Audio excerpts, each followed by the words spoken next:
এবারে একবারে সরাসরি হোল্ডিং স্টেশন বানানো হয়েছে বর্ডারের জেলাগুলিতে। সেখান থেকে এখন অবধি 4800-কে ওপার পাঠিয়ে দেওয়া হয়েছে। আর এখন আমার হাতে আছে হোল্ডিং স্টেশনে 836 জন। তাদেরকেও আমরা তাড়াতাড়ি খাইয়ে পরিয়ে ওদিকে পাঠানোর ব্যবস্থা করছি। এটা প্রক্রিয়া চলবে, এটা একটা বড় ইস্যু ছিল।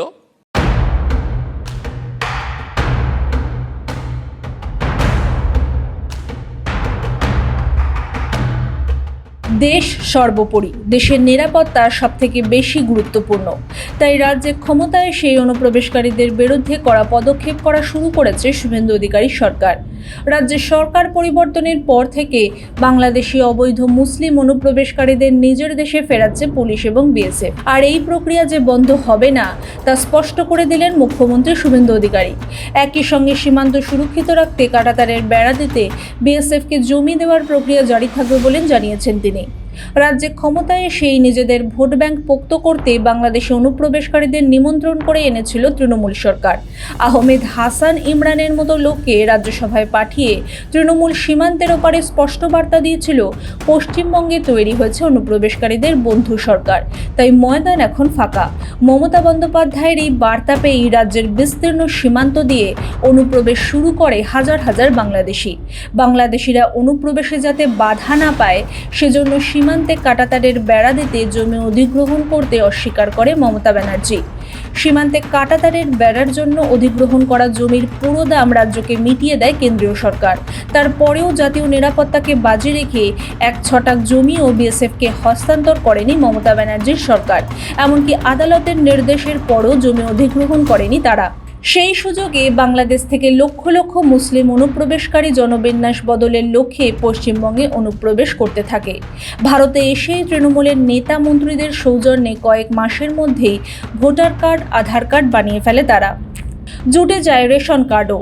তারপর পশ্চিমবঙ্গ ছাড়িয়ে ভারতের বিভিন্ন প্রান্তে ছড়িয়ে পড়ে এই অনুপ্রবেশকারীরা। এরপর শুরু হয় সেই সব রাজ্যে জনবিন্যাস বদলের খেলা। সরকারি তথ্য বলছে গোটা দেশে গত কয়েক বছরে যত বাংলাদেশি ধরা পড়েছে তার অর্ধেকের কাছে পাওয়া গেছে পশ্চিমবঙ্গের সরকারি নথি। শুধু তাই নয়, এদের অনেকেরই রয়েছে 3 বা তার থেকে বেশি সন্তান। ভাবুন তো একবার, যাদের চাল নেই চুলো নেই তারা 4 থেকে 5 সন্তানের মা বাবা হয় কি উদ্দেশ্যে? তবে দিন যে খুব খারাপ আসতে চলেছে তা বেশ কয়েক মাস আগেই টের পেতে শুরু করেছিল অনুপ্রবেশকারীরা। গত বছর 27শে অক্টোবর পশ্চিমবঙ্গে এসআইআর এর নির্ঘণ্ট ঘোষণা করে নির্বাচন কমিশন। তারপর থেকেই দেশে ফেরার প্রবণতা দেখা যাচ্ছিল বাংলাদেশি অনুপ্রবেশকারীদের মধ্যে। 14ই নভেম্বর বিহার বিধানসভা ভোটের ফল প্রকাশ হলে দেখা যায় বিপুল সংখ্যাগরিষ্ঠতা নিয়ে ক্ষমতায় আসতে চলেছে বিজেপি।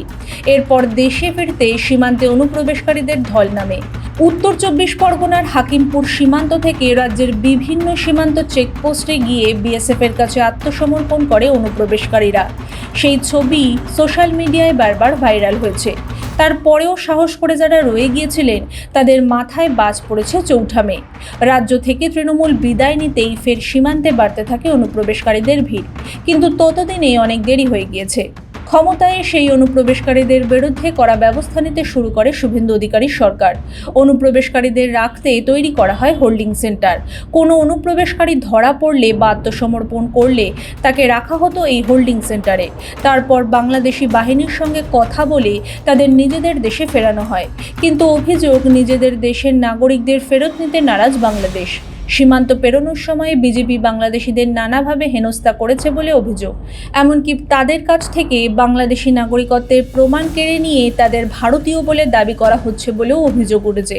শুধু কি তাই, অসমের মুখ্যমন্ত্রী হিমন্ত বিশ্ব শর্মা জানিয়েছেন অসম থেকে যে সমস্ত অনুপ্রবেশকারীদের বাংলাদেশে ফেরত পাঠানো হয়েছিল পশ্চিমবঙ্গ সীমান্ত দিয়ে তারা আবার ফেরত চলে আসে। এই পরিস্থিতিতে অনুপ্রবেশকারীদের বিরুদ্ধে রাজ্য সরকারের অভিযান যে বন্ধ করার কোনো প্রশ্নই নেই তা স্পষ্ট করে দিয়েছেন মুখ্যমন্ত্রী শুভেন্দু অধিকারী। তিনি বলছেন, আমরা সিএ এর আওতায় যারা পড়েননি সেই ধরনের অনুপ্রবেশকারী তাদেরকে ডিপোর্ট করার কাজ নিয়ম মেনে শুরু করেছি। একটি আইন ছিল ভারত সরকারের, সেই আইনে ওদেরকে জেলে না পাঠিয়ে সরাসরি বিএসএফ এর হাতে হ্যান্ডওভারের আইন ছিল, অন্য রাজ্যে কার্যকর করেছিল। এখানে এদেরকে জামাই আদর করে জেলে পাঠানো হতো। আমাদের ভাত, আমাদের কাপড়, আমাদের ওষুধ খেত, এরা আরামে ভিতরে বসে থাকতো।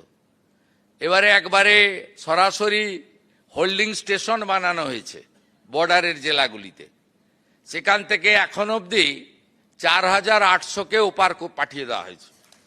আর এখন আমার হাতে আছে হোল্ডিং স্টেশনে 836 জন।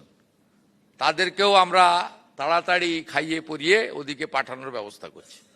এটা প্রক্রিয়া চলবে, এটা একটা বড় ইস্যু ছিল। আর সীমান্ত সুরক্ষিত হয়ে গেলে, এখানে এমনিতেই পালিয়েছে, হাকিমপুরের চিত্র আপনারা দেখেছেন, এমনিতেই ভাগো পালাও, এটা এমনিতেই হয়েছে। এটা অগ্রাধিকার, নইলে দেশ সুরক্ষিত থাকতো না। বাংলা তো অনেক আগেই ডেমোগ্রাফি চেঞ্জ হয়ে গেছে, আপনারা সবাই জানেন। সঙ্গে শুভেন্দুবাবু জানিয়েছেন, যত দ্রুত সম্ভব কাঁটাতারের বেড়া দেওয়ার জন্য বিএসএফকে জমি হস্তান্তরের কাজ শেষ করতে চায় রাজ্য সরকার। দ্বিতীয়, আমাদের সবচেয়ে বড় ইস্যু ছিল সীমান্ত সুরক্ষা, অবৈধ অনুপ্রবেশকারী। আমরা বিএসএফকে ল্যান্ড হ্যান্ডওভারের প্রক্রিয়া শুরু করেছি, প্রত্যেক দিনই ল্যান্ড দিচ্ছি। এখনো পর্যন্ত আমাদের যে 556 কিলোমিটার জায়গাতে জমি দিতে হবে, আমরা 100 কিলোমিটার মতো জমি হ্যান্ডওভার করে দিয়েছি। তার মধ্যে অগ্রাধিকার ছিল চিকেন নেক এলাকা, আমাদের নর্থ বেঙ্গলে। মমতা ব্যানার্জির সরকার পশ্চিমবঙ্গে জনসংখ্যার ভেতরে কিভাবে অনুপ্রবেশকারীদের মিশিয়ে দিয়েছিল তা বোঝাতে গিয়ে এক চাঞ্চল্যকর তথ্য তুলে ধরেন মুখ্যমন্ত্রী।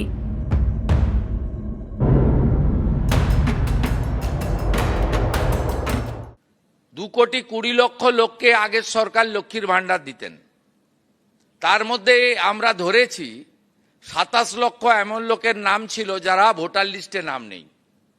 আমরা কেবলমাত্র সিএএতে যারা অ্যাপ্লাই করেছেন 1,21,000 এখন অবধি, 19,000 সার্টিফিকেট পেয়েছেন, 1,02,000 সার্টিফিকেট পাওয়ার জন্য অপেক্ষায় আছেন। আমরা তাদেরও আমাদের দিক থেকে কেন্দ্রীয় সরকারকে সাথে নিয়ে আমরা ক্লিয়ার করব। আমরা তাদের বাদ দিয়ে 27 লক্ষ ভোটার নয় এমন নাম পেয়েছি। আর শুনলে অবাক হয়ে যাবেন, 3 লক্ষ পুরুষ পাওয়া গেছে যারা লক্ষ্মী ভান্ডার পেতে। শুভেন্দু অধিকারীর হুঁশিয়ারিতে স্পষ্ট, বাংলাদেশিদের জন্য ভারতে অনুপ্রবেশের হাইওয়েতে পরিণত হওয়া পশ্চিমবঙ্গে আর অনুপ্রবেশকারীদের ঠাঁই হবে না।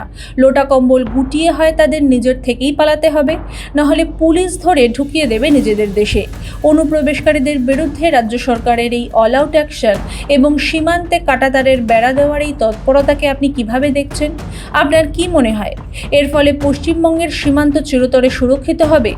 আপনাদের মূল্যবান মতামত নিচে কমেন্ট করে অবশ্যই জানান।